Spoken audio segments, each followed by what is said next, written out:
أعوذ بالله من الشيطان الرجيم بسم الله الرحمن الرحيم يوصيكم الله في أولادكم للذكر مثل حظ الأنثيين فإن كن نساء فوق اثنتين فلهن الثلثا ما ترك وإن كانت واحدة فلها النصف ولأبويه لكل واحد منهم السدس مما ترك إن كان له ولد فإن لم يكن له ولد وورثه أبواه فلأمه الثلث فإن كان له إخوة فلأمه السدس من بعد وصية يوصي بها أو دين آباؤكم وأبناؤكم لا تدرون أيهم أقرب لكم نفعا فريضة من الله إن الله كان عليما حكيما. इस आयत पर कल दर्स जारी था कि वक्त ख़त्म हो गया. Bu ayet hakkında dün ders devam ediyordu ve zamanımız doldu. Arada bazı konuların tartışmasını beyan ediyordum. Mesela nasihat vasiyet ne demektir? Ben kuvvetli bir emre vasiyet denir dediydim. Kuvvetli emre gelince gerekli değil ki topluma onun hakkı verilmiş olsun. Onu yürürlüğe koyma hakkı. Bazen hak verilir, ayrı hak verilir. Ancak kendiliğinden vasiyet kuvvetli emir görerek nifaz hakkı vermek ispat edilmemiştir. Kitap konusunda ben arada bir söylemiştim. Kitapta bazı yerlerde bu hak kesin olarak verilmiştir fakat orada da her yerde yoktur. Kitap kelimesi çok önemlidir ve fakirler bunu bir ıslah olarak kullanmaya başlamışlardır. Bu da demektir ki en önemli görev ki ondan daha fazla önemli bir görev bulunmasın. O da kitap vasıtasıyla beyan edilir. İkincisi fariza kelimesi vasıtasıyla farizatan minallah. Allah-u Teala tarafından farizadır, Allah Teala tarafından bu ikinci derecededir. Ve bunun dışında vacip kelimesi kullanılır. O da gerekliliği gerektirir. Fakat bütün bu ıstılahlar kitabın kelimesinin altında arada bir sözlerdir. Yoksa gerçekten kitap kelimesi çok geniştir. Kitap her gökten gelen kitap ve sayfa ve emirler için uygulanır. Onlar vasıtasıyla bir peygambere kendi kavmi için yahut bütün dünya için Resulullah sallallahu aleyhi ve sellem'e verildiği gibi bir yasa verilir. Ve bu bakımdan kitap farizadır her insan için Allah-u Teala'nın katında. Ancak kitabın her fiili, kitap kelimesinin altında bulunan her fiil bu manada fariza değil ki hükümet zorla onu yürürlüğe koysun manasına girmez. Bütün İslami şeriat kitaptır ve en büyük kitaptır. En kuvvetli kitaptır. Bütün insanoğlu içindir. Ancak aynı kitap insana zorla bunu diğer insanlara uygulama iznini vermez. Aynı kelimede kitap kelimesi kullanılmıştır bazı görevler için. Ancak diğerlere hak vermez o farizaları yürürlüğe koymaya ve yapılmadı. Ne de bazı durumlarda yapılabilir. Kutiba aleykumussiyamu. Size oruç tutmak farz kılınmıştır. Şimdi kitap kelimesinden daha kuvvetli bir kelime yoktur farziyet için. Bir tek hadis yoktur ki işareten dahi zorla birisine oruç tutturulmuş olsun ve gizli bir şekilde oruç bozmasın ve ona su da ulaşmasına engellensin. Suyun ulaşmasına da kendisini engellesin ki o gizli bir şekilde orucu bozmasın. Demek ki kitap öyle emirler vardı ki insan zorla onları yürürlüğe koyamaz. Kitap kelimesi bir fariza manasındadır. Çok kuvvetlidir. Fakat yine de bunun kullanılışına gelince ispat ediliyor ki ceza hakkı ayrıdır. Bazı kitapların kelimesi altında bu hak verilmiştir. Çünkü verilmiştir. Onun için insanın yetkisi vardır. Yoksa kitap kelimesinde kendiliğinden yoktur. Kitap kelimesinde vasiyete mukabil şu manadaydı ki vasiyet genellikle şeriatın nüzulü ile alakalı değildir. Ancak kitap şeriatın nüzulü ile alakalı olur. Bu manada farzdır ki her insan bunun bir daire içinde olursa ki o daire için kitap indirilmiş olsa, kitap kelimesi anlatıyor ki o dairede bulunan bütün insanlar için ona inanmak ve onu kabul etmek gereklidir. Ve kitap içinde nafileler dahi vardır. Kitap içinde tavi talimat dahi vardır. Yani isteyen yapsın, isteyen yapmasın. Allah katında gerçekten o zaman muti sayılacak, itaat eden, eğer bunlara da bağlı kalırsa, yani farz kılınmayan hem vacipleri inansın hem de farizeleri yerine getirsin. Toplum olarak Allah-u Teala onun itaat derecesini ne karar verecek? Bunun için itaat kelimesinin altındaki mükafatlar ayrı ayrı yazılıdır. Men yuti illah ve rasula fa ulaika ma'allazina an'ama Allahu aleyhim.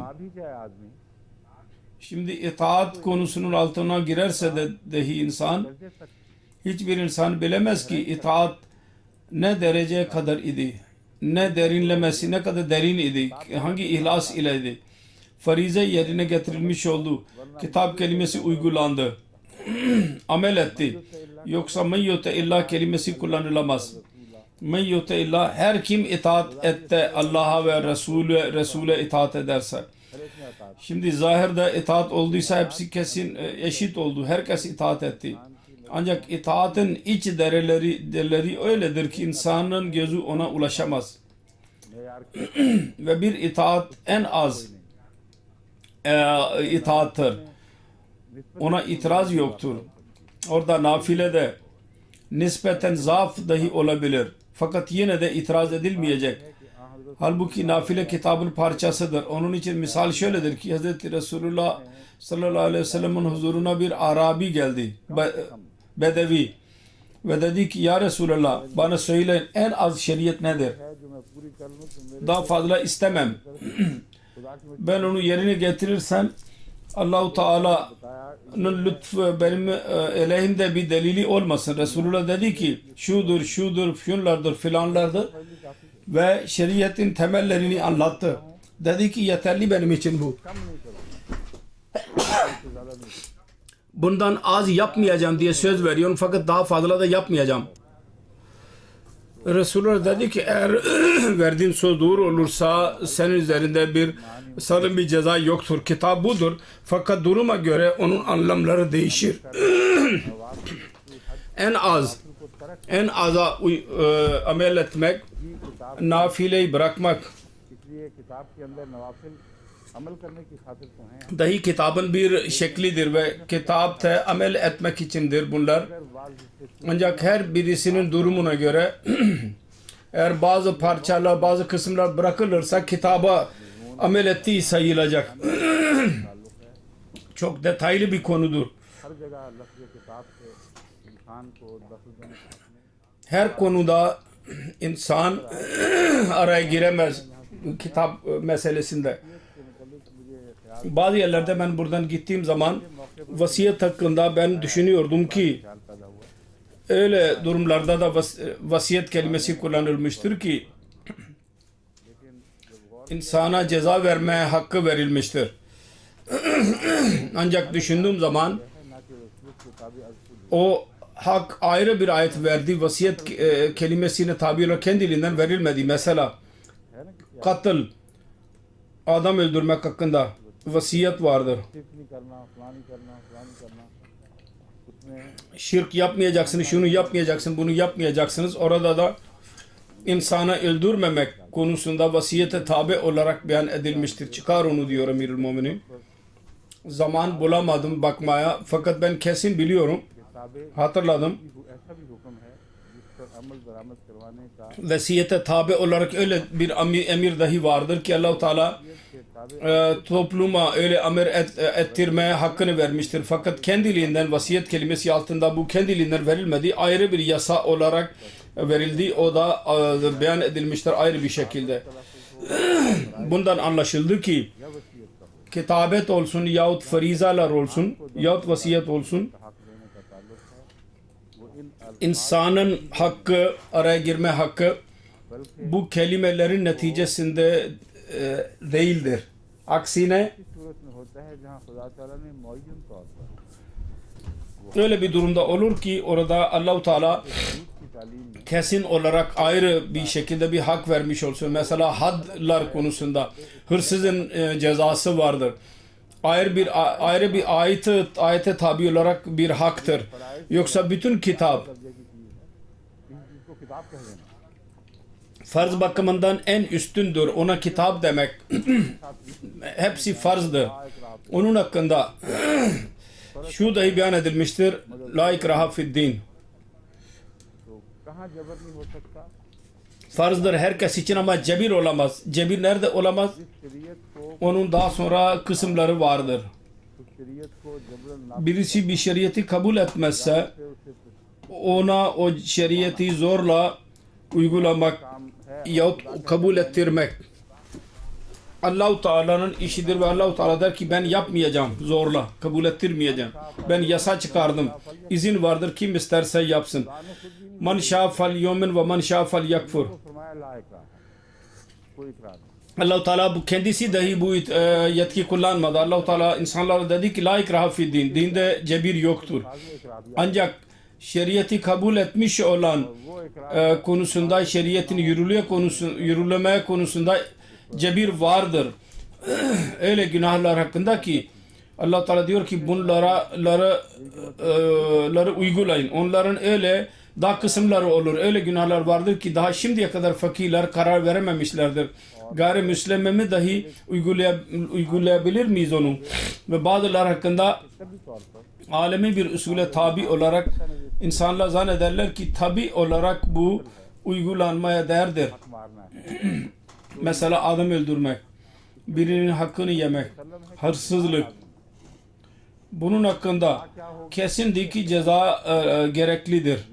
Ceza ne olacak? Bu konuda ihtilaf vardır. Ancak alemi, uluslararası bir anlayış verilmiştir insana. O da beyandır. İnsanın içinde Allah-u Teala koymuştur onu. Ayrım yapma kuvveti. Öyle gerekli fetvaya göre bazı emirler vardır ki onları yürürlüğe koyma hakkı insana verilmiştir. Bu arada, bu konuda yasal işlem yapılmalı ülkelerde. Her nerede İslam şeriatının bazı yerleri, uyguları vardır ki insanın haklarını verme işi neticesinde cezalar vardır. Orada yalnız Kur'an-ı Kerim'in bu emrine tabi olarak Kur'an'ı kabul etmeyenlere nasıl bir zorla ceza ve cezanın şekli uygulayamayız. Demokratik usullere göre ülke yasası şeriate işaret vermeden gerekli değil şeriate işaret etmek. Yasa çıkarırsa o başkadır. İnsanların düşüncesi Kur'an-ı Kerim'in talimatı altındadır. Ülke yasaları, onlar demokratik bir şekilde karar verebilirler. O da tam şeriatin cezalarına uygun olabilir. Onun için ayrı şer'i nizam yürürlüğe koymaya cevaz yoktur. Ne onda onun zikri vardır Kur'an'da. Kur'an-ı Kerim'de hükümetin yasaları yalnız şunlardır. Adıl olsun. Adalet olsun. Eğer bir yasa çıkarırsanız adaletle olacak. Adaletle yaparsanız एक शहरी और दूसरे शहरी के हुकूक में कुछ Müslüman gayrimüslim arasında ayrım yapamazsınız. Bir vatandaş ile öbür vatandaşın hakkı arasında ayrım yapamazsınız. O bakımdan eğer bazı insanlar şeriyetin yürürlüğe konulmasını istiyorlarsa, şeriyet ne derece kadar izin verdiyse ondan daha fazla uygulamaya koyamadılar. Şeriyet herkesin üzerindedir. Kitap demiştir Allah. Herkese farzdır. Kim diyor ki amel etme? इस पर अमल करो, इसकी बारीकियों पर भी अमल करो। Mecbursunuz Allah katında, mutlaka buna göre hareket etmelisiniz. Ama cezalar meselesine gelince orada aynı şeriyet diyecek ki la ikraha fi'd-din. Din konusunda cebir yoktur. Birbirinizi cebir edemezsiniz. फरमाया कानून साजी करो, O zaman ne kaldı? Adıl. Adıl kelimesi. छोड़ कर नहीं करने Yasa çıkarın. Fakat adalet şartlarını bırakarak yapmayın. दें। ज्यादा हक Diyemezsiniz ki İslam Müslümanlar için daha fazla hak vermiştir ve diğerler için az hak vermiştir. Onun için biz yasa çıkarıyoruz.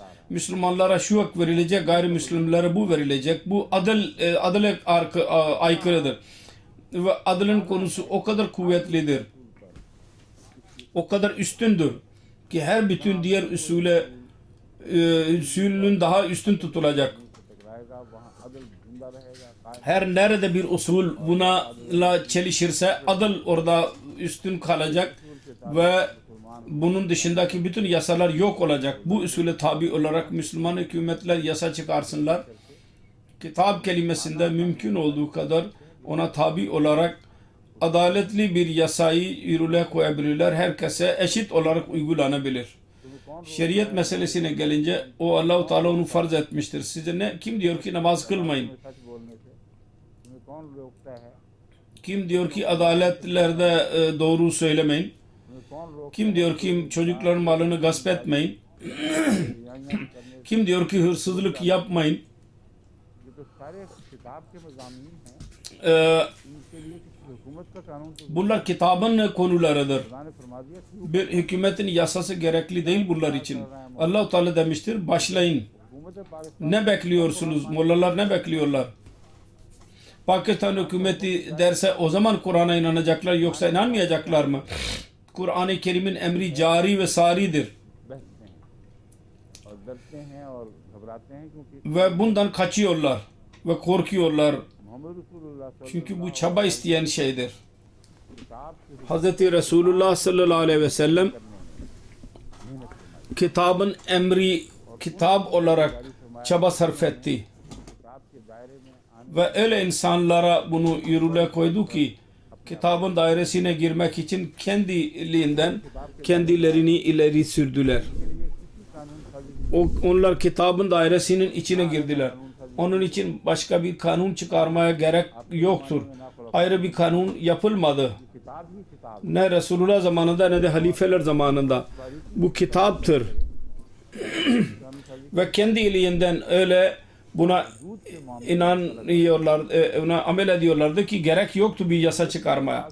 Fakat hadler konusunda başka bir şeydir. Onu daha önce beyan etmiş bulunuyorum. Şeriyet yürürlüğe konmuştur. Bu ayetler indiği zaman Kur'an'ın içinde bulunan ve indirildikçe şeriyet yasası yürürlüğe kondu ve onu kabul etmiş insanlar üzerine yürürlüğe kondu. फिर ये हुक्म आ गया यौम अकमलतु लकुम Sonra bu tamamlandı. O zaman emir geldi ki el yevme akmaltu lekum dinakum ve atmamtu aleykum nemati आज के दिन मैंने मुकम्मल कर दिया है ve razitu lekumul İslam'a dina. Bugün ben dini tamamladım sizin için. Yani yol. Bunun üzerinde yürüyeceksiniz. और हमें Ve nimeti tamam ettim. मजहब के तौर पर तुम्हारे Ve ebedi olarak İslam bir din olarak ben onu sevdim sizin için. Şeriyet yürürlüğe konduğu, cari olduğu 1400 sene önce, fakat bunlar hala bilemiyorlar mı ki şeriyet yürürlüğe konmuştur. Kim manidir? अगर Namaz insanı size ceza verecek mi? O zaman mı namaz kılacaksınız? Sizi bir odada hapsederlerse o zaman mı oruç tutacaksınız? size su vermedilerse ये अगर नाफिज भी हुई तो bu ne şeriattır? Bu şeriat yerine konulsa şeriat değil, çünkü la ikraha fid din. Cebire tabi olarak şeriat olursa şeriat yok oldu orada demek ki. Şeriatın yeryüzünden kaldırılmasını programı yapıyorsunuz. Pakistan'da Kur'an-ı Kerim'in şeriatı nazil olmasına rağmen yine yürürlüğe konamıyor. O zaman çaba sarf edin ki yürürlüğe konsun ve onun için çaba sarf etmelisiniz. Her köye gitmelisiniz. İnsanları uyandırmalısınız. Şeriat budur. Bunu neyi bekliyorsunuz demelisiniz. Yasa vasıtasıyla şeriyeti yürürlüğe koyacağınıza öyle bir çaba sarf ediniz ki onun neticesinde kuvvet sizin elinize geçsin. O durumda inmiş olan şeriyete göre şeriat değildir. Ve o demek ki siz Allah-u Teala'nın yetkilerini elinize alacaksınız. Cumhuriyetten daha fazla Allah-u Teala'nın yasalarını eline geçirirsiniz. Çünkü cumhuriyette, demokraside her ne zaman adaletten uzaklaşırsa eleştiriye tabi olur. Çünkü adalet konusu öyle değil ki şüphe içinde olsun, birisi bilmiş olsun, birisi bilmemiş olsun. Genellikle açık konularda adalet kabul edilmiş bir yasadır. Öyle bir konudur ki hiç burada bir zorlama yoktur. Derinlemesine girince adalet etkilenir, o başkadır. Ancak adalet meselesine gelince her ne zaman öyle ulemalar şeriat adı altında bunu yürürlüğe koyan, ne zaman hükümete gelirlerse kendi fetvalarını yürürlüğe koyarlar. O diğer Müslümanlar onlarla ihtilaf halinde olabilirler o fetvalarla. Şimdi onlar da şeriate uygulayandır. Şeriatın başka manasını kabul eden. Şeriatın ikinci anlamını kabul ettirmeye çalışanlar da şeriata tabi olduklarını iddia ederler. Ve yasa ellerine geçerse üstün olacaklar onlar. Onların düşünceleri üstün çıkacak. Ve yasa vasıtasıyla bugün şeriat şudur diyerek zulüm edecekler. Zulümün yoluna girecekler. Bazı insanların isteklerine aleyhinde bazı fetvalar verecekler. Ve yarın ulemalar sizi lanet edecek. Siz yanlış karar verdiniz, yanlış kan akıttınız. Ne kadar fesat söz konusu olur. Yabancılara adalet bir yana, kendi toplumunuza şeriatı kabul eden insanlara dahi adalet yapmak mümkün olmayacak. Bu da halk-ı Kur'an konusunda bizim gözlerimizin önündedir, çirkin bir şekilde, korkunç bir şekilde. Bazı padişahlar, Müslüman padişahlar, Banu Umayye'nin son padişahları mıydı? Banu Abbasi, Harun ve Mamun. Abbasi halifeler idiler, Harun ve Mamun. Bunlar zamanında bu tartışma yapıldı ve bir zaman bir karar verildi ki Kur'an mahluk kabul etmek ki yaratılmıştır. O kadar suçtur ki bunun neticesinde insanı öldürme emri vardır. Öldürün, bunların evlerini ateşe verin. Bunları yok edin. Bunlar yaşamaya hakkına sahip değil. Kur'an'ı mahluk kabul edenler. Şimdi burada hangi kitap kelimesi vardı ki onlar oradan yol almış olsunlar? Kitabı genel olarak yanladılar ve kendi inancı, Allah ve onun yaratış hakkında ne inançları varsa ona şeriatın öyle temel parçası haline koydular ki onun neticesinde eğer yapmadılarsa hayat yok olur. Yaşama hakkını yitirirler. Ve böylece çok öldürdüler, adam öldürdüler ve yaktılar onları. Ve ikinci devirde onun kardeşi yahut bizzat kendisi düşüncelerini değiştirerek o biz hata yaptık dedi. Diğer insanları öldürmemiz lazımdı. Onun için kılıç kuşanarak onların peşine düştüler. Ki onların hakkında daha önce diğer insanları yakmış idiler ve onları öldürmüşlerdi. Şeriat bu mu? Bu ne adalettir? kitap bahanesini ya vasiyet bahanesini ya fariza bahaneyi bahane ederek insan Allah-u Teala'nın yetkilerini kendi eline alamaz. Her nerede alırsa Allah-u Teala düşman olacak. Şeriatın haklarını yok eden olacak. Ve temel usul aynıdır. Üstün olan adaletten ile iş yapın. Adalet en üstündür. Kitap kelimesinin bazı örneklerini ben ileri sürdüydüm.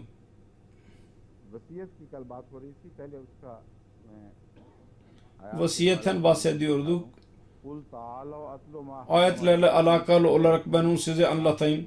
Kul ta'alu atlu ma harrama rabbukum aleykum Allah tuşriku bihi şey'a. De ki gelin ben size söyleyeyim. Sizi Rabbiniz size ne haram kılmıştır? Allah tuşriku bihi şey'en. Hiçbir insanı ona ortak koşmayın. Ve bil valideyne ihsana. Murat bu değil ki anne babaya ihsan haram etmiştir. Bu da gerekli farizelerdendir ki anne babaya da ihsan edin. Tercüme esnasında beyan etmiş bulunuyorum. Ben onu tekrar etme gerek yok. Tercümede ayrı klas vardır. Ben bunu detaylı olarak beyan etmiş bulunuyorum. وَلَا تَقْتُلُوا اَوْلَادَكُمْ مِنْ اِمْلَاقٍ Ve çocuklarınızı rızkın kıtlığı korkusuyla öldürmeyin. Nannu narzukukum ve iyyahum, biz size rızık veririz ve onlara da. وَلَا تَقْرَبُوا الْفَوَاحِشَ مَا زَهَرَ مِنْهَا وَمَا بَطَنَ Fahişelere yaklaşmayın. İster zahiri olsun ister batini olsun. وَلَا تَقْتُلُوا النَّفْسَ الَّتِي حَرَّمَ اللّٰهُ اِلَّا بِالْحَقِّ Ve hiçbir Allah-u Teala'nın haram ettiği canı öldürmeyin. Öldürülmesini Allah-u Teala hak olmadan öldürülmesini haram ettiği canı almayın. Ma harramadan sonra harrama kelimesinin detaylarıdır. وَلَا تَقْتُلُوا النَّفْسَ الَّتِي حَرَّمَ اللّٰهُ اِلَّا بِالْحَقِّ Allah-u Teala nerede hak verdiyse orada izin vardır yoksa yoktur. ذَٰلِكُمْ وَسَّاكُمْ بَهِي لَعَلَّكُمْ تَعْقِلُونَ Allah-u Teala bunu size vasiyet eder ki akıl edesiniz diye. Şimdi vassakumun altında bütün bu konular vardır. Bazı öylelerdir ki insanın hiçbir hakkı yoktur. Mesela anne babaya ihsan zorla nasıl yaptıracaksınız? Halbuki ilk emir vardır en üstün. O da şu ki Allah-u Teala'ya ortak koşmayacaksınız. Anne babaya mutlaka ihsan edeceksiniz. Bundan sonra diğer konular bunun altındadır. Onlardan katıl meselesi dışında diğerlerin hepsine insanın onlar üzerinde yetkisi yoktur. Bu da doğru değil. Dün ben söylemiştim. Vassanın altında öyle emirler yok ki zorla yürürlüğe koyma hakkı insana verilmiş olsun. Ancak söz aynıdır fakat bir fark ile söylemem lazımdı. Nerede Allah-u Teala ayrı araya girme hakkı vermiştir insana. Böyle konular vassanın altına da beyan edilmiştir ve kitabın altında hepsi vardır. Kur'an'ın içinde bulunan malal yetim bunun kapsamındadır. Ve orada da insanın araya girme açık olarak imkanı yoktur yahut da gücü yoktur ki araya girebilsin. Çünkü ince ihsan yahut insafı toplum veremez günlük olarak yaşanan.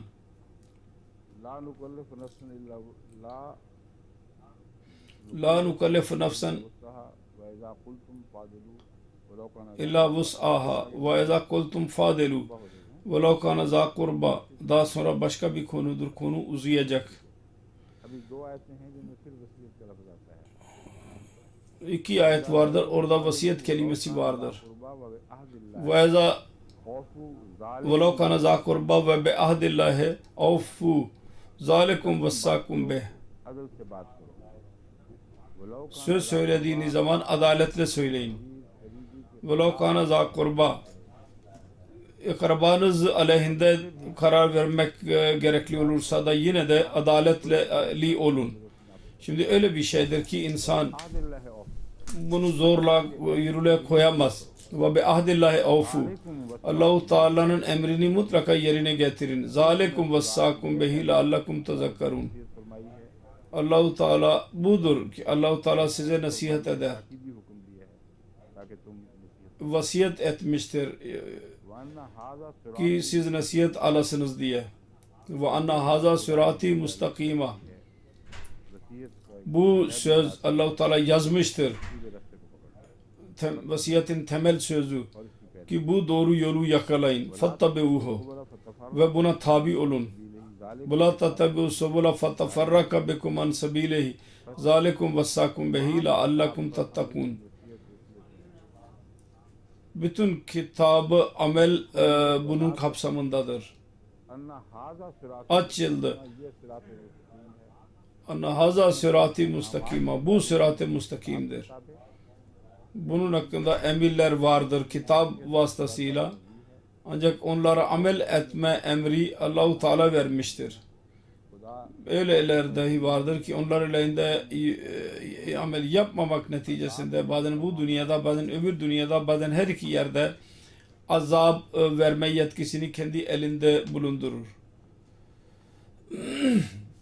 और जब में सारा मामला तो भी लगा देना वो आयात निकाली गई हैं जिनमें लफ्ज़ कतब इस्तेमाल हुआ है ताकि मामला और खुल जाए अब चूँकि Kataba kelimesiyle ilgili ayetler çıkarıldı. अहकामात के बारे में हो Çünkü vasiyet konusunda da detaylı tartışmalar yapılıyor, emirler hakkında yapılıyor. Cemaatin talimi ve terbiyesinde bazı fazla sözler dahi bunun kapsamına bununla alakalı olmayan, diğer ayetlerle alakalı olmayan sözler dahi söylenirse uygundur. Çünkü bu konu hepsini kapsamaktadır. Kitap ve vasiyet konusu ispat edildiği gibi bütün ayetlerle alakalıdır. Eğer anlaşılırsa ve anlatılırsa onda bir zararı yoktur, bir mahsuru yoktur. Kataba lügat bakımından ne demektir? Şöyledir. यक्तुबु Kataba yazdı demektir. व किताबत Yaktubu katban ve kitaban. Fe kitabatan kitabatul kitab. कत्तब Kattahu yazı yazdı. Kattabahu क़िरबत yazmayı öğretti. Katabal qirbata şeddaha bil vika. कतबल्लाहु शया Su kapının ağzını kapattı. Kataballahu şeya. Adahu ve avcabahu ve faradahu. Allah-u Teala karar verdi, vacip etti, farz etti. कत्तबल Kutiba aleykumus siyam bir örnek olarak gösterilmiştir. Kattabal kataiba. कतीबत Habba ha. दस्तों को Katibatan katibatan. कागज बरक ले लेके उनको जोड़ा Kağıtları birleştirdi ve kitap haline getirdi. Kattaba kelimesi kullanılır. Kattabu,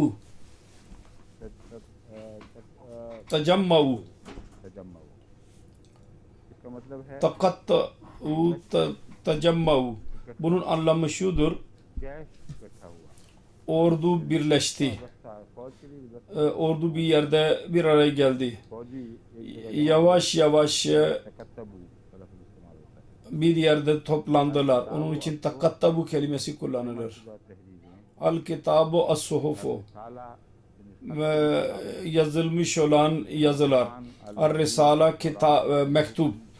Al-Kur'an, Al-İncil ve Tevrat, Al-Hukum, Al-Acel, Al-Kadar. किताब कहलाती हैं जो Kitaplar içinde kullanılır. और Al-Kitab, ilahi kitaplar içinde kullanılır. मुद्दत के लिए भी अजल Ölüm, इस्तेमाल होता है müddet içinde acel kelimesi kullanılır. क्योंकि Bu da kitabın içindedir.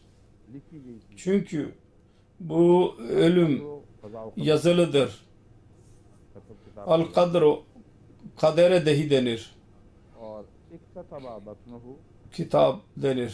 उसका पेट रुक गया İktataba batnuhu. पता नहीं इसके लिए भी लफ्ज़ इक्ततबा इस्तेमाल Yani midesi durdu. Yani orada hava doldu.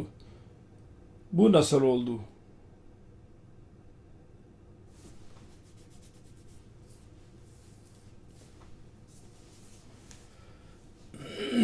बाब इफ्तिआल है,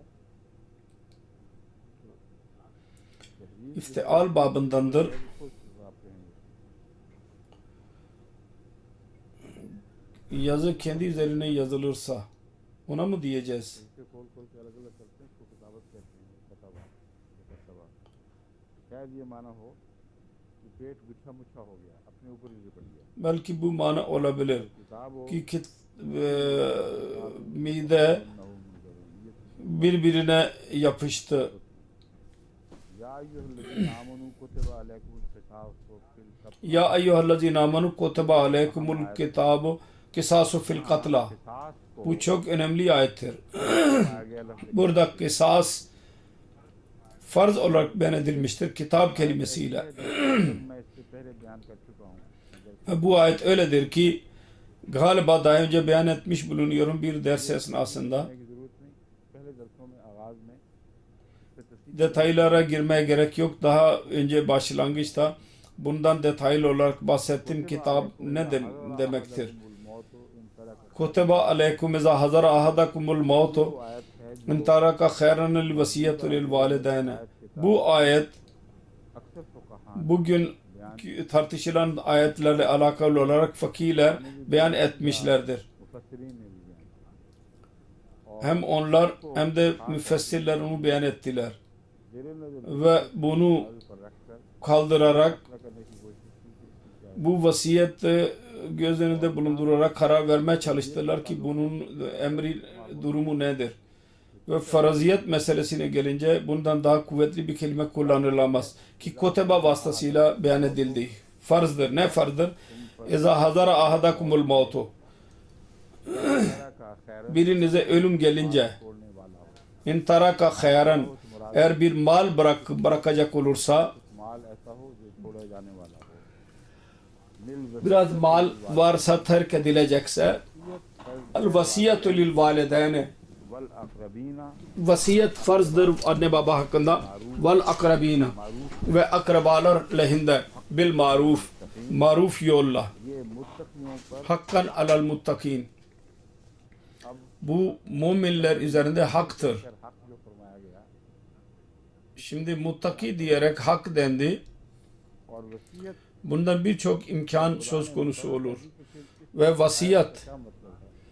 Allah-u Teala beyan ettiyse bu ayetin anlamı ne olacak? करीम ने भी और Bu tartışma hakkında müfessirler ve fakirler çok uzun uzadıya tartışmalar yaptılar. Bazıları lasıh mensuh konuşmasını, tartışmasını yaptılar. Vasiyetin detaylı ayeti bunu ortadan kaldırdı dediler. Bu önce indi ve vasiyet ayeti sonradan indi, bunu ortadan kaldırdı. Bu arada daha önce beyan etmiş bulunuyorum. Hiç nasih mensuh Kur'an'da yoktur.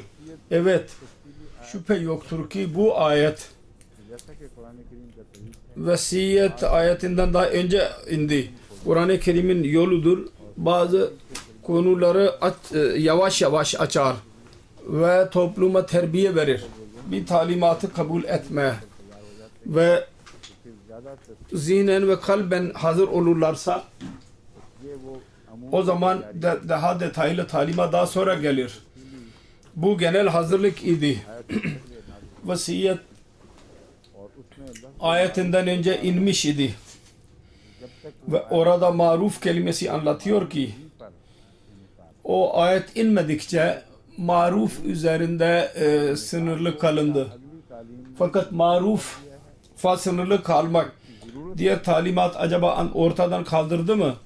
Ve gerek kalmadı mı ona? Tartışma budur. लाजिमन रहती है Bence कि ये आयत जो है lazimen buna ihtiyaç olur. Çünkü bu ayet marufa tabi olarak değişik anlamlara girer. उर्फ आम Ayet inmediği zaman maruf bu demektir ki genel olarak bilinen vasiyet ne olmalı? Ona göre gelenekler vardır. İyi insanlar insanları bilir. मारूफ से मुराद O ayet indikten sonra maruftan murad वही मारूफ o ayetin konusunu göz önünde bulundurun. Maruf olan da odur. क्यों करो Ve ona göre vasiyet edin demek oldu. Vasiyet niye yapın? ki kendiliğinden o vasiyet her yerde yürürlüğe konamaz. के खिलाफ Ve bazı insanlar कर दे, o vasiyeti aleyhinde dahi vasiyet ederler. ऐसा करें Bu ayetten delil çıkarılıyor ki eğer böyle yaparlarsa कि society onlar günahkar olacaklar ve tartışacaklar. Toplum varken yine cebren o vasiyeti yürürlüğe koyabilir mi? जाति तौर पर Fakat Kur'an-ı Kerim'de vasiyet konusu जबरन kişisel olarak beyan etmiştir. Kişisel olarak toplum zorla, cebirle vasiyetleri düzeltemez. Ancak eğer bir ülke जमात देखती vasiyet yasası cemaat içinde ülkede bir cemaat yahut bir ülke olarak kabul edilmiş olursa उसका o zaman वो अदा kimin hakkı yendiyse onun görevidir ki अपने मामला mahkemeye gitsin, cemaat nizamına kendi meselesini ileri sürsün आपने ve hakkını almak istesin. के लिए इस उसूल Siz bir toplum için इसलिए इस पर अमल नहीं हो रहा bu usulü kabul ettiniz. ये एक दूसरे Onun için buna amel edilmiyorsa filan yerde amel ettirin. Bu ikinci yöndür. ऐसे ममालिक Tezat yoktur. Ancak के बगैर बात चले ही birçok öyle ilkeler vardır ki vasiyet olmadan orada söz söylemek mümkün değil. तकवा Onun için muttakinden bahsedildi. कवानीन Takvayı benimseyin. Zannetmeyin ki bazı yasalar sizin नाफिज करने का इशारा भी size yetki verir ve İslami şeriatı yürürlüğe koymaya işaret dahi etmezler. उसमें Allah'tan korkmalısınız. मानों में Çünkü bu durumda खुदा ताला eğer maruf aleyhinde yaparsanız मुआशरे का ki Allah-u Teala'nın talimatı açıldığı zaman toplumun parçası haline gelince gelenek artık maruf kalmadı, talim maruf oldu. Ona göre eğer vasiyet etmezseniz Allah'tan korkun. Çünkü orada cevap vermeniz gerekecek. Kutube aleykumus siyamdan bahsedildi. Siyamda da kutub kelimesi vardır. Ancak insanın yetkisi yoktur. Kutube aleykumul kitalu ve huve kurhul lekum. Kital आपके ताबे है farzdır, çok önemlidir. Kitap kelimesinin altında, kital kelimesinin altında. Fakat bir tek olay yoktur ki bazı Müslümanlar kital farizesini yapmamış olsunlar. Savaş demek oluyor. कौमी गद्दार Ve Resulullah onların öldürülmesine karar vermiş olsun. Bunlar kavmi isyankardır. Kütübanın özrünü ileri sürerek onların caidatlarını ele geçirmiş olsunlar vesaire vesaire. Kur'an-ı Kerim'de korunmuş olan hadiselerden anlaşıldığı gibi Hz. Resulullah sallallahu aleyhi ve sellem içtimai sevmemeyi ileri sürmüştür. Mukata yapmıştır. Sosyal baskı yapmıştır. Onlarla alakasını kesmiştir. Afaroz etmiştir. Fakat temel haklarından onları mahrum etmemiştir. Ve mallarına sahip idiler. Evlerinde kaldılar. Karıları kendileriyle birlikte kaldı. Onlara denmedi ki siz evden çıkın. Sizin artık hakkınız kalmadı denmedi. Kutebanın altında kital varken dahi her insanın bir yetkisi vardır. İster yanlış karar verebilir. Böyle yetki yok ki öyle karar versin ki Kur'an aleyhinde olsun ve o karar verme yetkisine sahiptir. Karar verme yetkisine sahiptir ama yanlış karar verirse yanlış kararın hakkı şu manadadır ki o karar Allah katında kötü, doğru sayılmayacak ve ceza görecek orada. Bu manada haktır. Kendi aleyhinde karar veren olacak ve Allah-u Teala araya girmeyecek.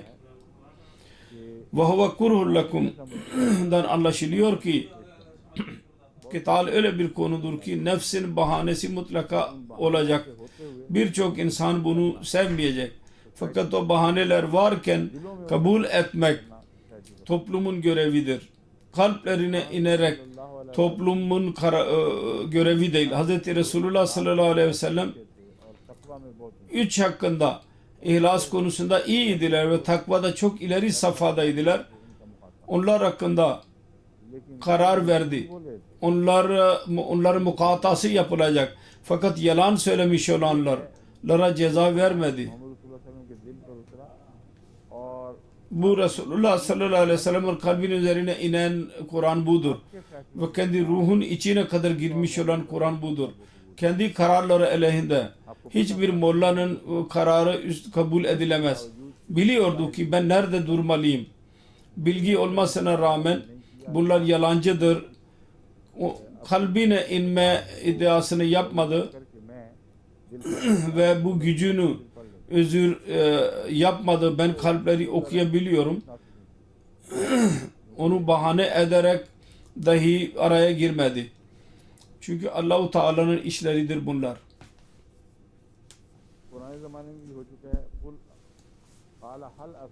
Eski zamanlarda da yaşandı. قَالَ هَلْ أَسَيْتُمْ مِنْ كُتَبَ عَلَيْكُمُ الْقِتَالُ أَلَّا تُقَاتِلُوا. Peygamber dedi ki, o günün peygamberi yahut o general dedi ki, kavme dedi ki, mümkün değil mi ki kital size savaş farz edilsin? Peygamber dedi, Nebiyullahum ubaslana maleken. Musa aleyhissalatu vesselam'dan sonra onun kavmi bir nebiye rica ettiler ki bizim için bir padişah ileri sür ki Allah katında cihad edelim. Onlar dediler ki mümkün değil mi ki cihad farz olsun ve siz yapmayasınız? Onlar dediler ki hayır, bu olamaz. قَالُوا وَمَا لَنَا أَلَّا نُقَاتِلَ ف۪ي سَبِيلِ اللّٰهِ. Biz ahmak mıyız ki Allah katında cihad yapmayalım? وَقَدْ اُخْرِجْنَا مِنْ دِيَارِنَا وَاَبْنَائِنَا. Bu başka bir konuyu açtı. Cihad için rica ettiler. Hiçbir carihane cihad zihinlerinde yoktu. Temel şart Hac suresinde bulunan ki onlar evlerinden çıkarıldılar, hiçbir suç yapmadan, hiç zulüm yapmadılar, onlara zulüm edildi. Bu olay onlara yaşanmıştı. Min diyarina ve abnaina, onların çocukları dahi ellerinden alındı.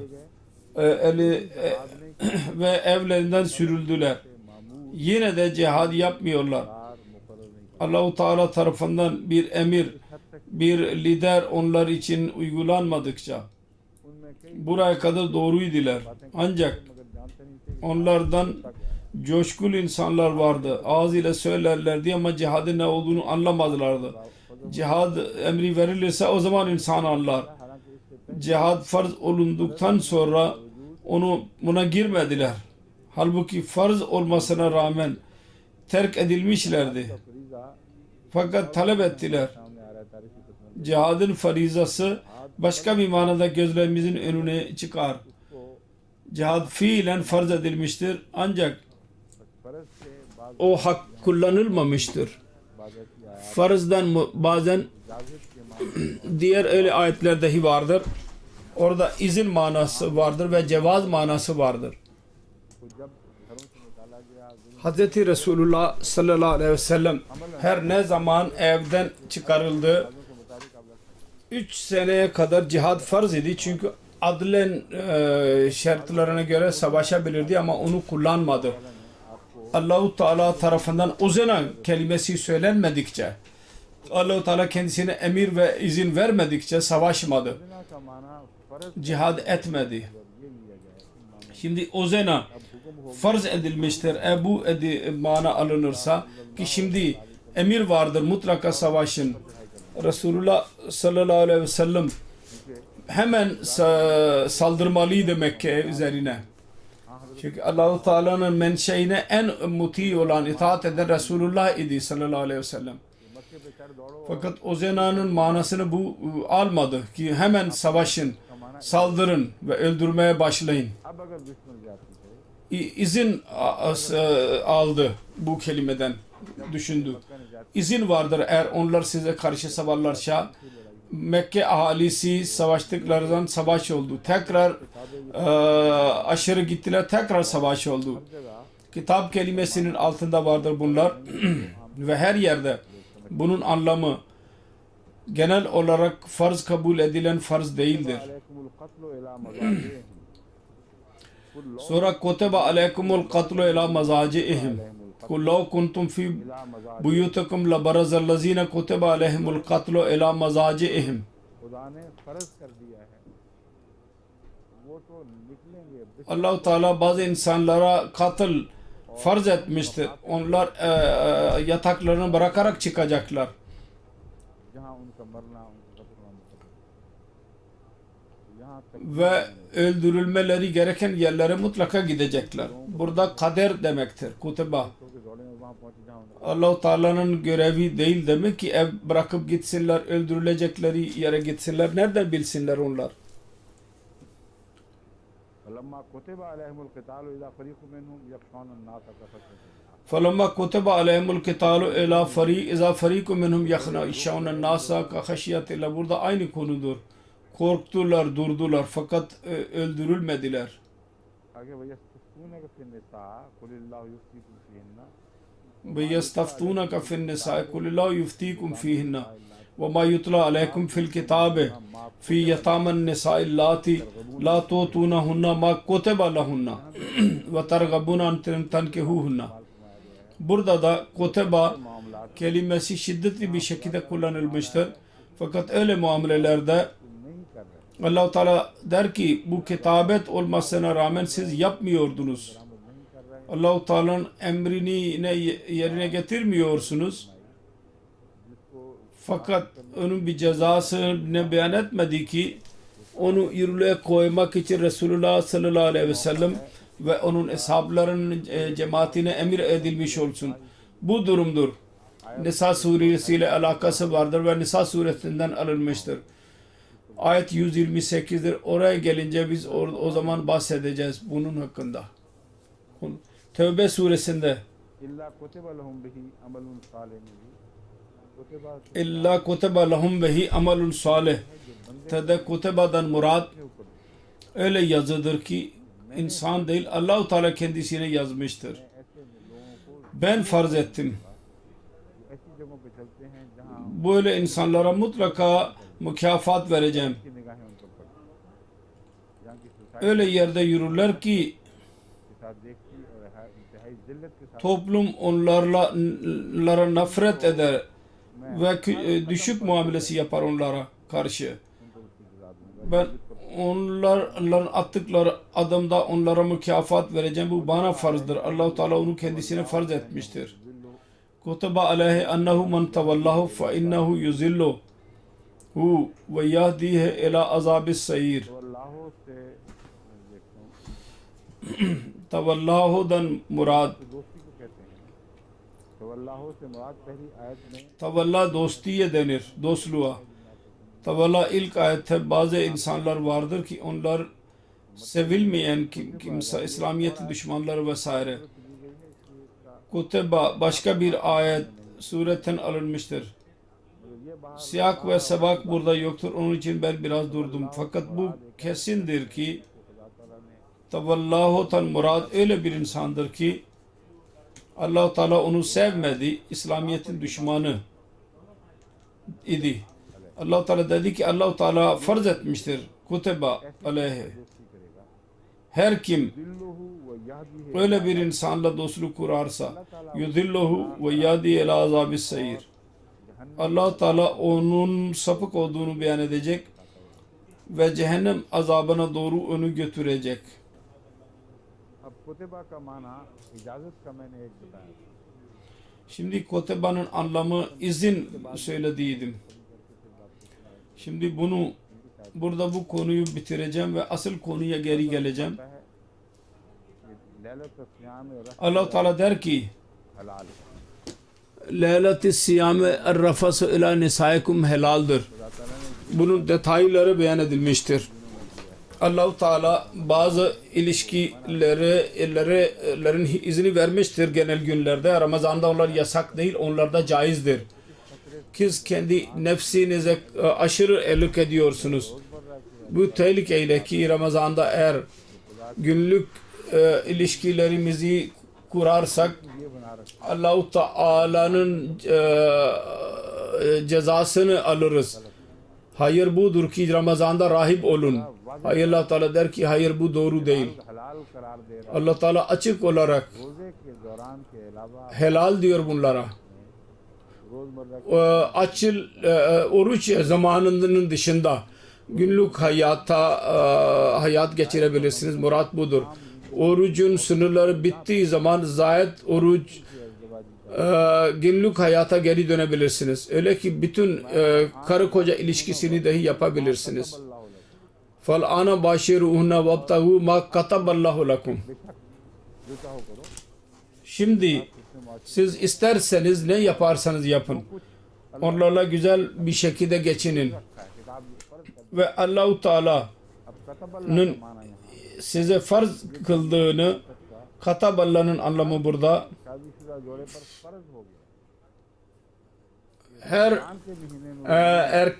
evli çifte farz olmuştur ki Ramazan ayında mutlaka ilişki kursunlar. Burada izin manasındadır. Ve izin manasıdır ki ve şu manadadır. Genel olarak bu izin size verilmiştir zaten. Hillet, helal olma izni. Kitabe tabi olarak size helal edileni haram etmeyin. Yalnız bu kadar. Kitabın anlamı çok geniştir. Ve kitap ve vasiyet konusu bazen birleşirler. Yusikumullahu fi avladikum lizzakari mislu hazzil unsayyen. Ben de dedim bu bir konudur. Başlıktır. İki kızın payı bir erkeğe eşit. Zeker ve unsa'nın tartışması varken onun hakkında ben beyan ettiydim. Bence kesin olarak bundan murat lazimen erkek kız ve erkeklerde değil. Büyük erkekler için, yetişkinler için de kullanılır fakat genellikle onlar için belki kullanılmış olabilir. Ancak buna rağmen yetişkin olmayan çocuklara dahi uygulanır ve Arap lügatı bunu destekler. Caiz bırakır. Lisanul Arab'da yazılıdır. Derler ki erkek çocuk recul denecek. Annesi onu doğurduğu zamandan beri ve ne zamana kalırsa recul olarak denecek kendisine. Yetişkin olma konusunda da derler ki maruf budur ki recel öyle bir şey dersin ki erkek olsun, kadının zıddı olsun, gulam yaşını geçsin, o zaman recul olacak. Genel budur. Fakat Kur'an-ı Kerim recul kelimesini çocuklar için dahi kullanmıştır ve yalnız erkek ve dişi için recel ve nisa kelimesi kullanmıştır. Onun için lügat ahalisi mecburdur ki çocuk annesi kendisini doğurduğu zamandan beri recul olarak isimlendirilecek. Ve al-mucabul vasit recul kelimesini anlamını daha önce beyan ettiğim gibidir. Cesur erkek yahut da yetişkin erkek.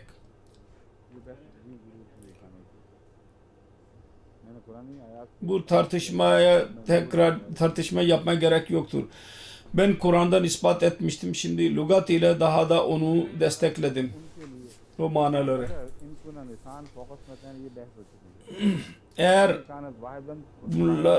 fokasnaten bunun tartışması bitti ve imkanat vahidaten falahan nisfu.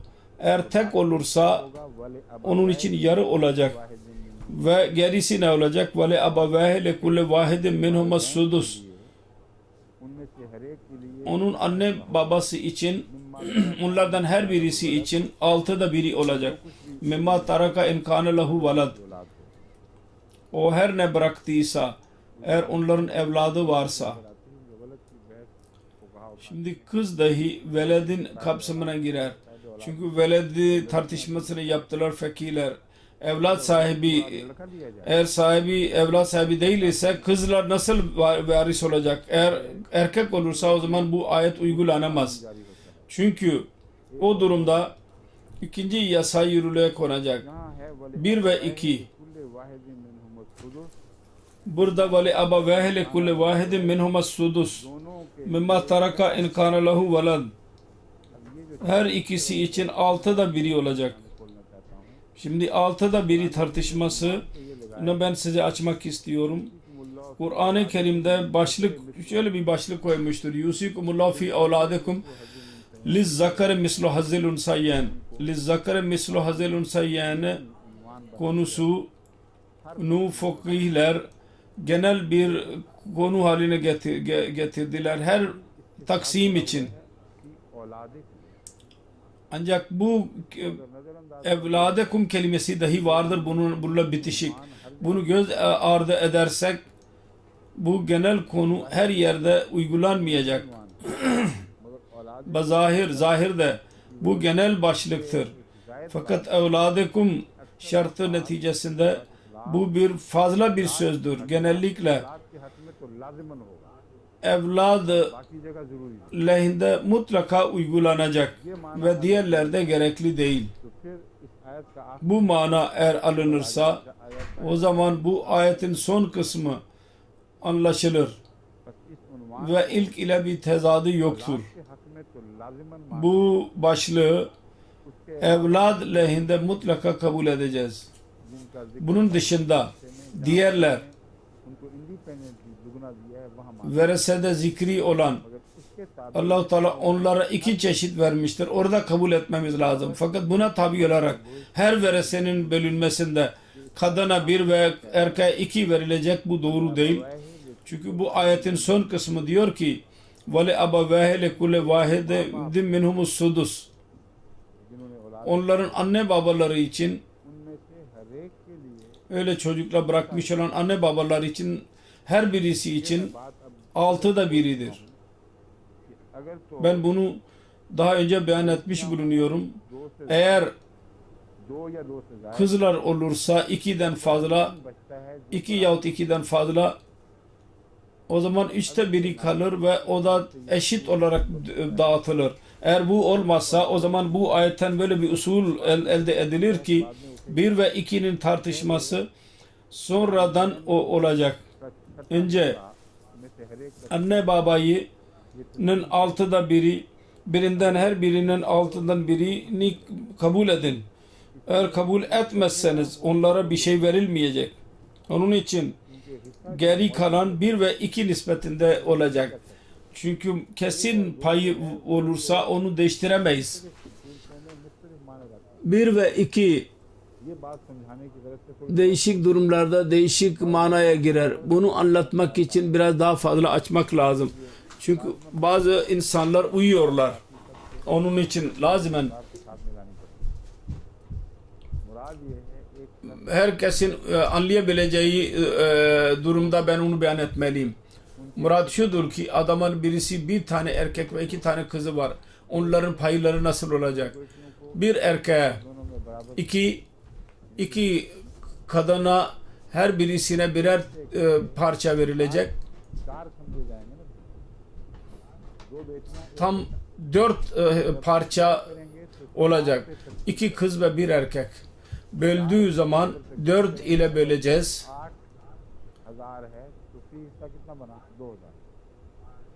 8.000 ise her birisine 2.000 verilecek. 2.000'den erkeğe 4.000 verilecek. 4 parça erkeğe verilecek.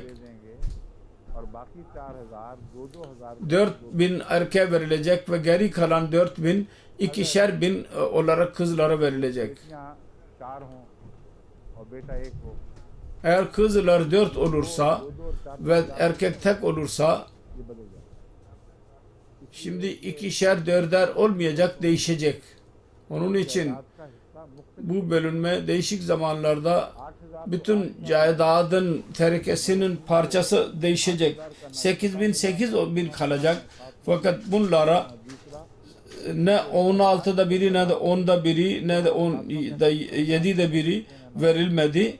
Sayılara göre ona 6'da 1, 7'de 1, 8'de 1 diyemeyiz. Eğer varislerin sayısı fazla olursa bu konu değişecek. Ancak 16'da 1, 16'da 1 kalacak. Onun için anneye mutlaka 6'da 1'i verilecek. Ve babaya dahi 6'da 1'i mutlaka verilecek. Onun için onlara dokunamazsınız. Bütün terekenin 16'da biri çıkarılacak, ayrılacak. Geri kalana bütün evlat bölüşecek ve 1 ve 2 nispetle. Anne baba için vardı. Anne baba için 1 ve 2 usul yoktur. Çocuklar için vardır. Demek ki bu ayetin böyle bir anlam vermek ki bu yasa her durumda, her vasiyet üzerinde olacak, bu doğru değil. Evlat lehinde mutlaka olacak. Ancak diğerler lehinde değil. Ve evlat lehinde dahi evlatlar sonradan ihtilaf ettiler. Dediler ki torun söz konusu olunca erkek yahut kız tarafından orada 1 ve 2 usulü kalmayacak. Çünkü evlattan murat faris evlattır. Ve Kur'an'a göre torun varislerin kapsamında değildirler. Onun için burada evlat, çocuk, erkek ve kız çocukların üzeri usulü budur. Anne babaya 16'da 1 verilecek. Şimdi anne babaya teker teker 16'da 1 ne verilecek? Onlar kendi vereselerini 1 ve 2'ye alışmışlardı. Şimdi onlara 16'da 1'i veriliyor. Bu ne demektir? Onda bir hikmet vardır.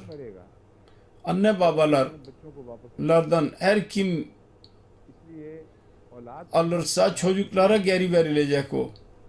Onun için evlat hakkı bakımından asla fark etmez. Anne dahi ölürse çocuklar arasında bölüştürülecek. Baba dahi ölürse çocuklar arasında eşit olarak bölüştürülecek.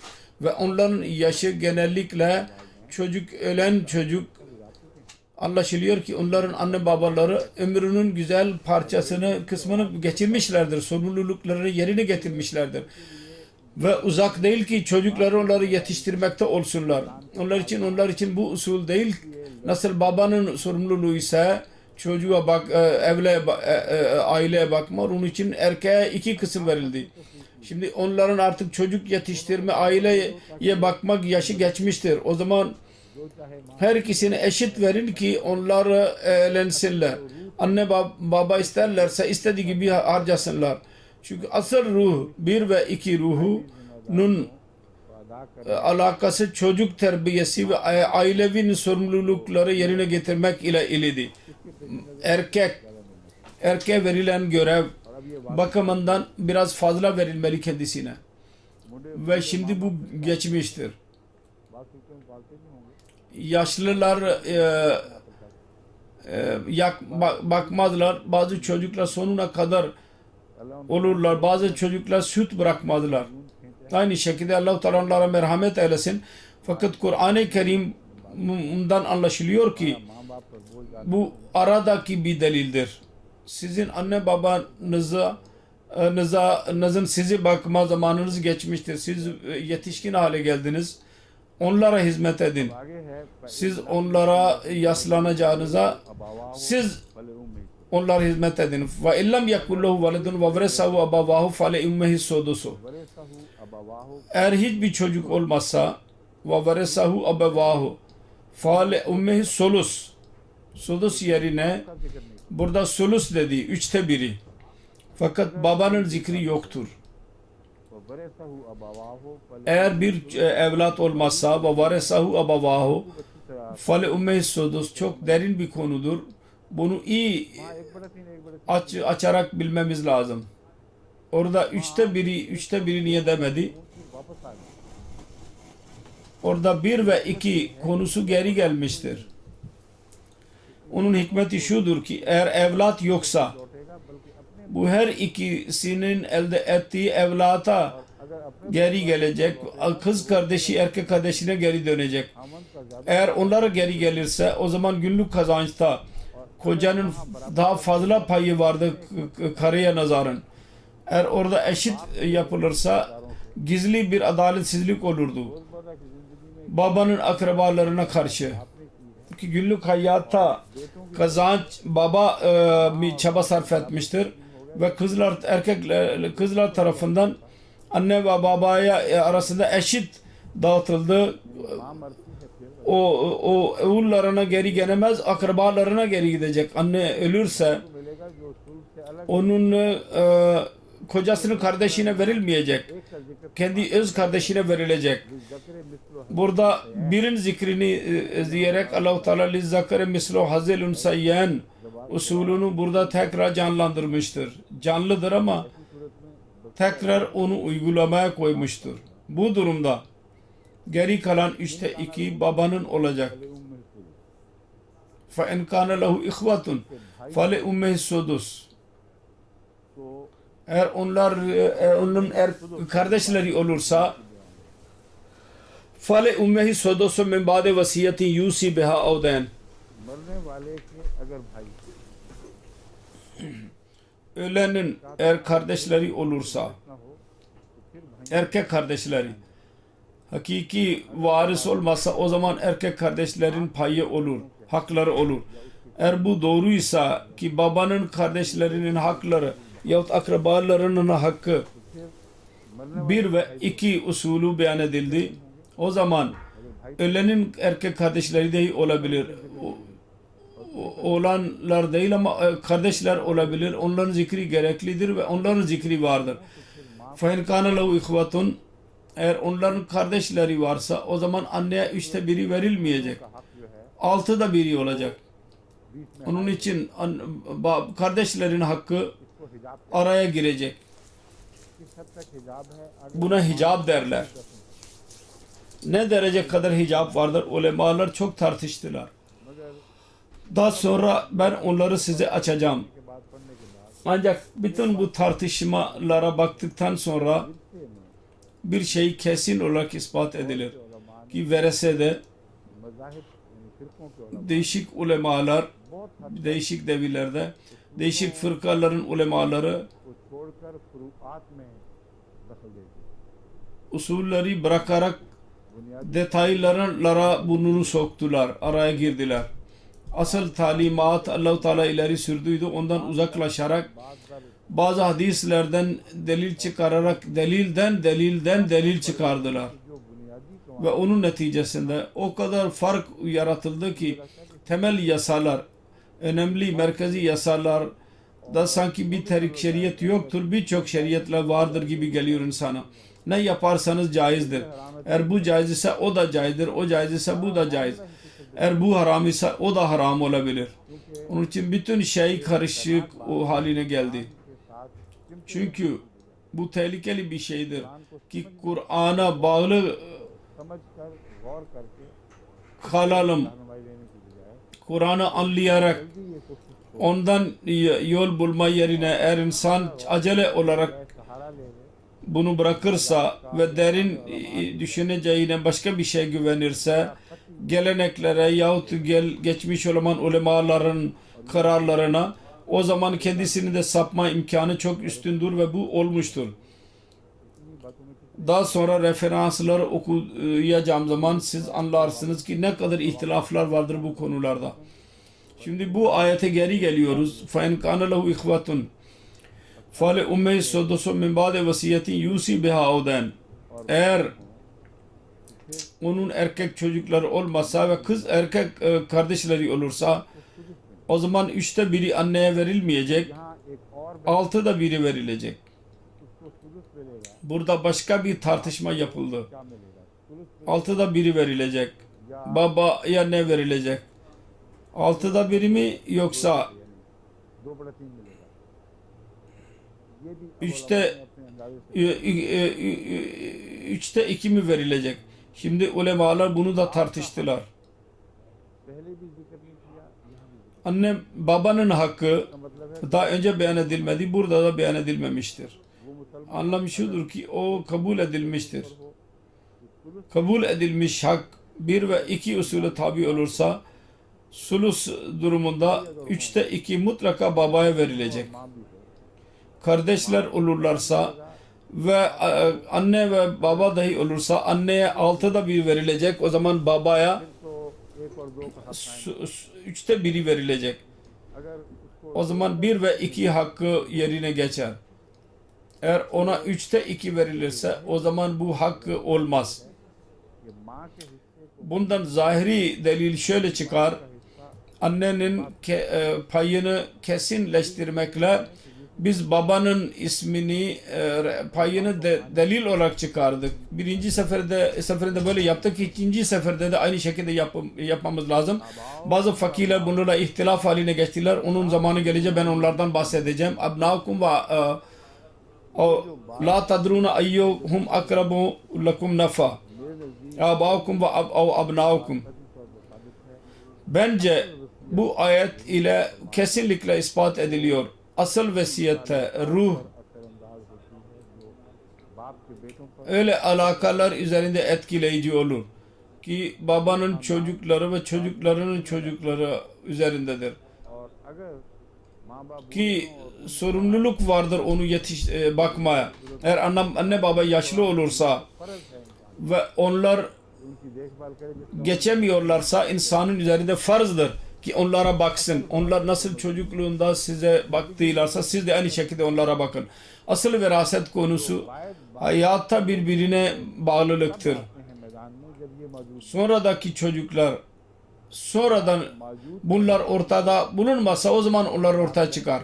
Yahut varsın fakat onların diğer durumları istesin, şart koysun.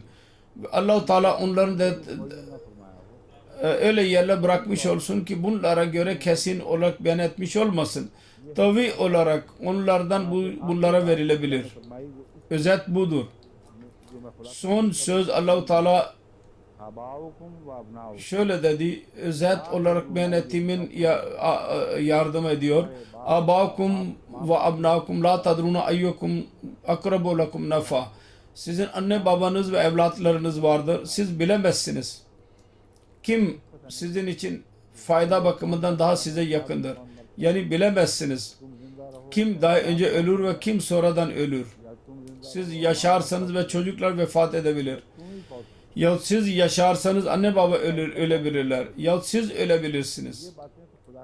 Ne onun ne de bunun payını alamazsınız. Bu Allah-u Teala'nın elindedir. Fakat birbirinize karşı akrabalık bakımından faydalar mutlaka bağlıdır birbirinize. Farizaten minallahi, Allah-u Teala tarafından bir farizadır. İnnallâhe kâne alîmen hakîmâ. Şüphesiz Allah-u Teala hikmet sahibidir ve bilendir. Çok bilendir.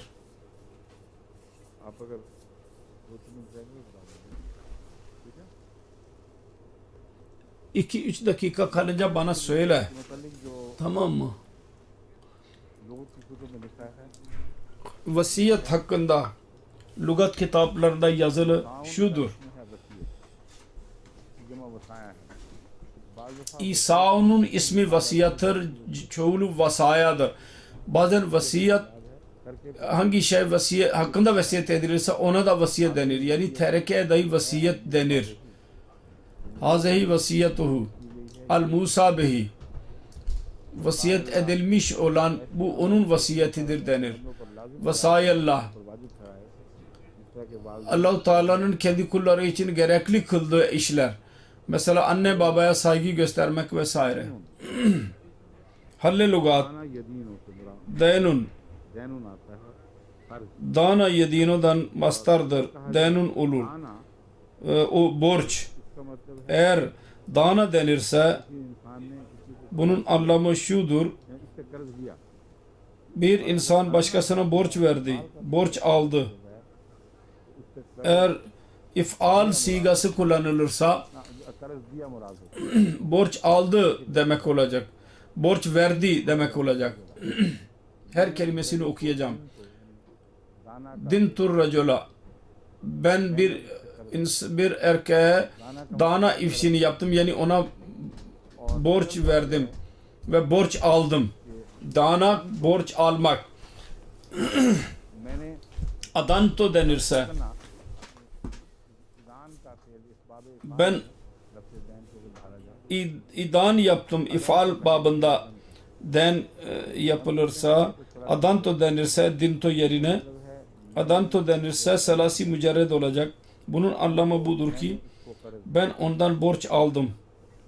Adanto ben ona borç verdim.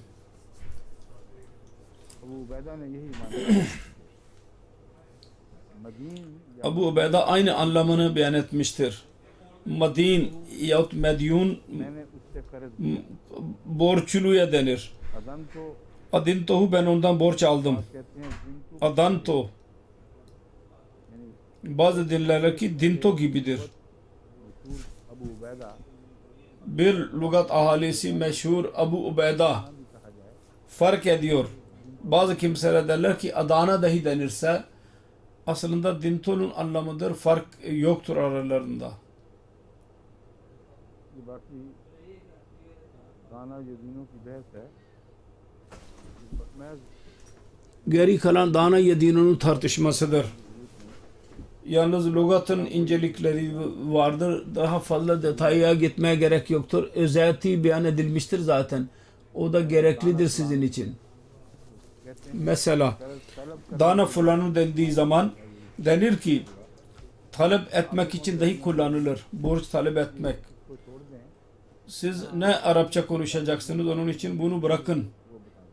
Nerede vasiyetle alakalı olarak bunu anlamak gerekirse onu size anlatacağım. Khan का माना Nafa anlamını siz bilirsiniz. Zararın anlamını da belki zor anlamıyorsunuz ama nef'a kelimesini anlarsınız. फरीजा इस्तेमाल होता है Fariza kelimesini de anlarsınız. Urdu dilinde fariza kelimesi kullanılır. Farz manasında. Türkçe'de de vardır. Önemli olan, gerekli olan, yapılması gerekli olan. जरूर करनी चाहिए Kişisel farz. बहुत आम Mutlaka yapılması gereken. Fariza kelimesi çok geneldir. Her dilde. Birbirine benzer manada kullanılır. बाज़ खसूसी अरबी इस्तेमालात हैं जो बाकी Fakat bazı özel kullanılış vardır. Diğer dillerde müşterek değil onlar. Al farizato. Yaşlı hayvana dahi denir. Niye? Fariza olduğu zavallı. कर देना बस उनसे Allah bilir. Belki şimdi artık onun kesilmesi gereklidir diye düşünüyorlar. Al farazu as sunnatu. ऐसी सुन्नत मोहम्मद रसूलुल्लाह Farzdan murad सल्लल्लाहु अलैहि वसल्लम है Resulullah sallallahu aleyhi ve sellem öyle bir sünnetidir ki kesin olarak ispat edilmiş olsun. वसीयत के मुतालिक और इसके इल्म के मुतालिक Vasiyet hakkında ve onun bilgisi hakkında Resulullah sallallahu aleyhi ve sellem bilginin 3 kısmını beyan etmiştir bir rivayete göre. Onlara El-Mufradat İmam Ragib beyan etmiştir. Onlar şunlardır. आदिलाना Bilginin 3 kısmı vardır. Onlardan birisi adaletle bölmek. Nizam vasiyetini anlayarak adaletle इल्मान की हदीस yapılırsa, bölünürse ona ilm derler. İlmu ilman dahi vardır. एक है इल्म तो Değişik anlamlar vardır bu. या İlim iki çeşittir. Yahut dinin bilgisi Afghan से मुराद yahut kudret yasasının bilgisi. Şimdi ebdandan murad yalnız tıp ilmi değildir. Beden ruha mukabil. Dinle mukabil. İki bilgi vardır. Dinin ilmi yahut bilgi yahut diğerlerin hepsi uyduruk şeylerdir. शेर व शायरी और Sanatın önemi azalır buna mukabil. Şiir ve şaire sayılır. Bunlar nafile şeylerdir. Aslında din ve bilgi ilmi, एक रिवायत है जिससे teknik ilim. Şimdi bir rivayet जायद बच्चियां हों vardır. तो क्या करना चाहिए 2 ve 2'den fazla kız olursa ne yapmamız lazım? Nasıl onlara verese bölüştürülecek? Başka birisi onlara ortak olacak mı, olmayacak mı? इस हदीस से Fakat bu ayetten, bu hadisten मगर मैं आपको alınmış delilden ulemalar ihtilaf halindedirler. Fakat onu ben bu hadisi tam olarak size okuyacağım. Hazreti Cabir bin Abdullah'tan rivayettir ki bir kadının 2 tane kızı vardı. Resulullah sallallahu aleyhi ve sellem'in yanına geldi ve arz etti, ya Resulallah bu 2 kız कहा कि सात Sabit bin Kays'in kızıdır. Dedi ki yahut Sa'd bin Rabi'nin kızlarıdır. O da sizinle birlikte Uhud Savaşı'na girdi ve şehit oldu. Rodwell bu rivayetten bahsetti ve dedi ki वो मुख्तलिफ रवायतों में मुख्तलिफ şehit olanın ismi değişik yerlerde değişik görülmüştür. इसमें बात हो सकता है Değişik 6 isim vardır. Bundan şu da delil çıkıyor ki bu hadisler güvenilmez. O kadar ihtilaf varsa onlardan delil almak doğru değil. Ancak o der ki benim delilim şudur ki Uhud savaşında birden fazla insan şehit oldu. Birçok şehit vardı. 70 şehit vardı.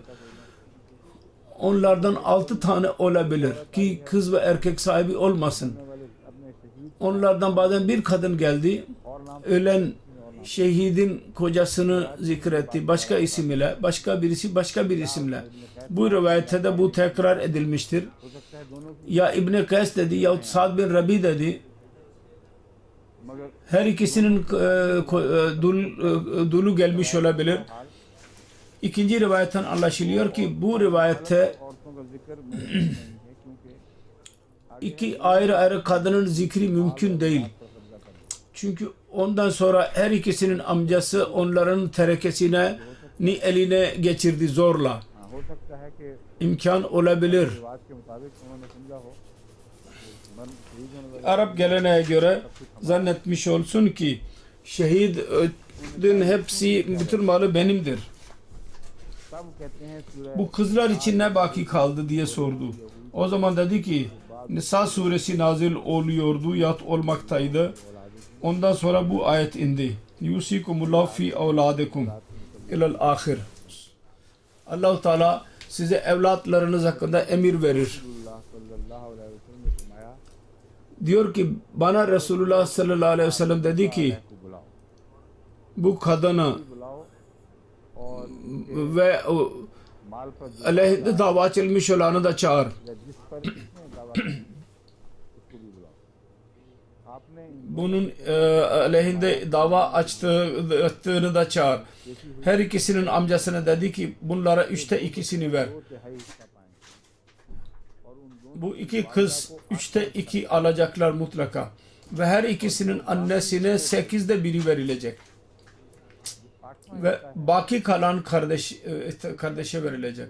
Şimdi 1/8 अब अगर माँ ना हो 1/3'den gidecek. भाई भी ना हो Şimdi anne olmazsa जाएगा या ve erkek kardeşler dahi olmazsa o zaman nereye gidecek? वापस आएगा Yahut anne baba olmazsa erkekler kardeş mi olurlarsa onlara mı verilecek yok başkasına mı verilecek? Fakirle bu konuda ihtilaf halindedirler. 2 मिनट रह गए 1 मिनट रह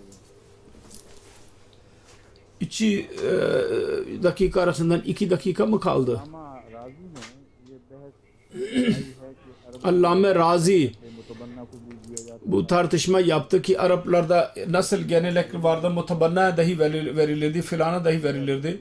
Bu artık eski hikayedir. Bunun detaylarına girmeye gerek yoktur.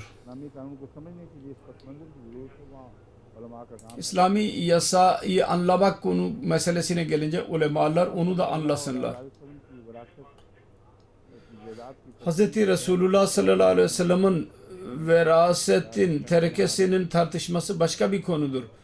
Onu ben ayrı olarak hazırladım. Şimdilik ben onu bırakıyorum. सब पर फरीजा था Eğer bu emirler varsaydı, herkesin göreviydi. Resulullah sallallahu aleyhi ve sellem istisnai bir emir vermediyse buna rağmen kendinin terekesi ne varsa şeriatın yasasına göre niye bölüştürülmedi? Ve Resulullah sallallahu aleyhi ve sellem niye mani oldu? Ve bütün o terekeye niye sadaka dedi? Bu tartışmadır. Ayrı olarak inşallah Teala onlardan bahsedeceğim. अगली बहसें जो हैं वो उनके लिए अब वक्त भी Bundan sonraki tartışmalar için gerek zaman yoktur. Çünkü kitabet konusu üzerinde zamanım çok harcandı. Yarından itibaren inşallah bu konu ile ilgili olarak diğer söz edeceğim inşallah.